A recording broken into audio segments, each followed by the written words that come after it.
I opened the window and looked outside. The earth was draped in a cloak of gray mist as the sun chased the night away. The cotton stalks, which in another hour would glisten greenly toward the sun, were gray. The ripening corn, wrapped in jackets of emerald and gold, was gray. Even the rich brown Mississippi earth was gray. Only the trees of the forest were not gray. They stood dark, almost black, across the dusty road, still holding the night. A soft breeze stirred, and their voices whispered down to me in a song of morning greeting.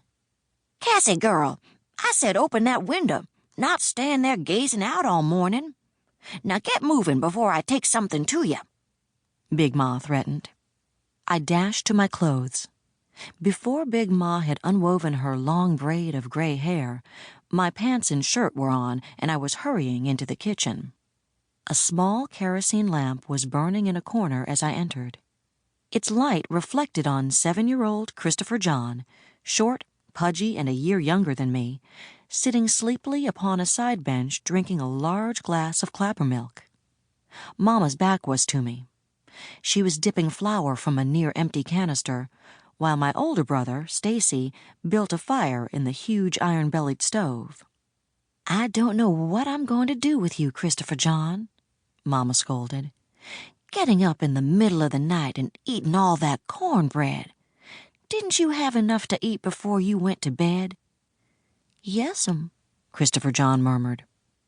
"Lord knows I don't want any of my babies going hungry, but times are hard, honey.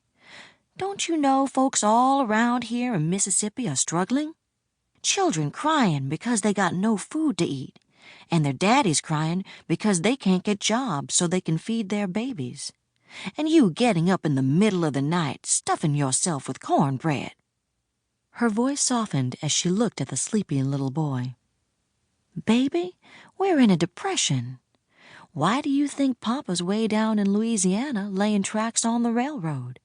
So his children can eat, but only when they're hungry. You understand?" "Yes'm," Christopher John murmured again as his eyes slid blissfully shut. "Morning, Mama," I chimed. "Morning, baby," Mama said. "You wash up yet?" "No'm." "Then go wash up and call Little Man again. Tell him he's not dressing to meet President Roosevelt this morning. Hurry up now, 'cause I want you to set the table." Little Man, a very small 6-year-old and a most finicky dresser, was brushing his hair when I entered the room he shared with Stacy and Christopher John. His blue pants were faded, but except for a small grass stain on one knee, they were clean. Outside of his Sunday pants, these were the only pants he had, and he was always careful to keep them in the best condition possible. But one look at him, and I knew that he was far from pleased with their condition this morning. He frowned down at the spot for a moment, then continued brushing. "Man, hurry up and get dressed," I called. "Mama said you ain't dressing to meet the president. See there," he said, pointing at the stain. "You did that." "I did no such thing. You fell all by yourself." "You tripped me." "Didn't." "Did too." "Hey, cut it out, you two," ordered Stacy, entering the room. "You fought over that stupid stain yesterday. Now get moving, both of you. We gotta go pick blackberries before the sun gets too high. Little Man, you go gather the eggs while Christopher John and me milk the cows." Little Man and I decided to settle our dispute later when Stacy wasn't around. With Papa away, 11-year-old Stacy thought of himself as the man of the house, and Mama had instructed Little Man, Christopher John, and me to mind him. So, like it or not, we humored him. Besides, he was bigger than we were. I ran to the back porch to wash. When I returned to the kitchen, Mama was talking to Big Ma.